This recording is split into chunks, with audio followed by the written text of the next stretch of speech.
सब एमनो पण आभार मानीए आपणे अपना सेतर वसावा साहेब मीटिंग राखी उदयपुर थी पेली बाजू टूंडवा हता ने आ टूंडवा हता तैથી મને મોડું થઈ ગયું ને અને આપણો સમય હવે મારા ભાઈ બેદ વાત કરવાનું મળે એવું છે તે મેદ આપણે પેલો કહેવત છે વાઘ આખું ડગરું ખાઈ જાય તેને આપણે પણ પેલા ડેટકીથી આપણે એમ કહેતા આપણે બેદ વાત કરવાની છે મારા ભાઈ કહેવત છે હાથી માતા હાથી તારા ઉપર જેવા કાન તારે આપણને વેદ વાત કરે તે મેં ઉપર જેવા કાન તે આપણા પ્રજા અને આપણા સેતર વસાવા સાહેબ ને મેં એવું કહું તમને મારા ભાચ્યું કે આજ લગી મેં આજે મુલાકાત થી મેં ફોટા में જોઈએ એમનું દર્શન જોઈએ એમની વાતો જોઈએ સાંભળીએ આજે એમની જોડે મુલાકાત થઈ અને આ સાહેબ જોડે આજે મુલાકાત કરવાનો સમય મળ્યો અને મને એમ લાગે કે જંગલ મેથીના આપણા સેતર વસાવા સાહેબ સિંહ જેવા અહીંયા આપણે માંડી રૂમડી ગામની અંદર માંડી રૂમડી ગામની અંદર ઉતરેલા છે તો મને એમ લાગે આ ધરતીમાં પણ ભૂમિ પવિત્ર થઈ ગઈ મને લાગે મારા ભાઈઓ બહેનો કેમ સેતર વસાવા કયા તાલુકાના છે કયા જિલ્લાના છે તમે બધા જાણો યા ને મારા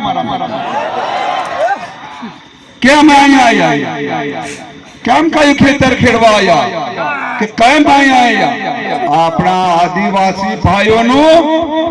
આંધળું થઈ રહ્યું અંધારું થઈ રહ્યું આના માટે વગર રસ્તે જાય ત્યાં કાંટા લાગે ત્યાં આપણા આદિવાસી ભાઈઓ બહેનોને કાંટા ના લાગે ત્યાં રસ્તો બતાડવા માટેના આપણા સેતર વસાવા સાહેબ દેવા આયા એ આપણને માર્ગદર્શન આપે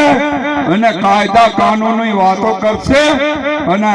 આપણને બધાને નાના મોટા મારી બહેનોને ભાઈઓને અને નાના ભોળકાને બધાને લીસાલે એમનો એવી વાત કરવાના છે એમનો આભાર માની આપણે પણ મારે એટલું જ મેં કહેવાનું છે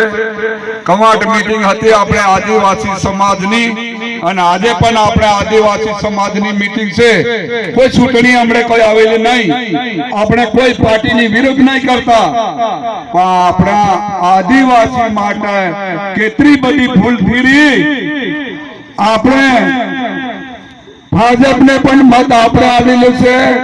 અને પહેલો કોંગ્રેસને મત પણ આપણે આલેલું છે આપણને કોઈ દેખતા નહીં કે હવે આપણે ઊભા થવું પડે મારા ભાઈ આપણા ખોરનાને કહીએ કે ભાઈ પેલા ખેતરમાં કામ કરવાનું છે વાડવાનું ને પેલા ખેતરમાં નીંદવાનું છે પણ આપણા ખન્નાને કોઈ કાન ના સાંભળે ને ની કામ કરે તો છેલ્લે આપણે પોતે જવું પડે એવી રીતે આપણે હવે જાગૃતિ ને જાગતા ને એકતા બનવું પડે મારા પાછું હમું તે હવે 50 થી 60 વર્ષની ઉંમર મારી થઈ ગઈ મારું નામ નેવસિંહભાઈ છગનભાઈ રાઠવા રોડદા ગામનો સરપંચ છે અને મારો છોરો આઠા ડુંગરી પંચાયતની અંદર પણ સરપંચ છે અમે બે પંચાયતના અર્ધે ધારાસભ્યની જેટલી પ્રજા અમારી જોડે છે મારા ભાઈ અમે સરપંચ 25 વર્ષ મારા રોડદા ગામના સરપંચ હું 25 વર્ષ થયા મારા છોકરો આઠા ડુંગરી ગામ પંચાયતની અંદર હમણે 2 વખત ચૂંટાયો 2400 મત લેડથી જીત્યા બાકી બીજા ગામમાં જીન ચૂંટણી જીતવા લોખંડના ચણા ખાવાના સમય હોય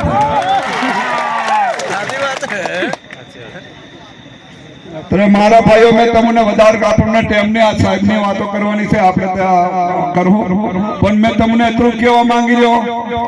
કે આપણે પોતે કામ કરવું પડે ઉઠવું પડે એમ તમને કેમ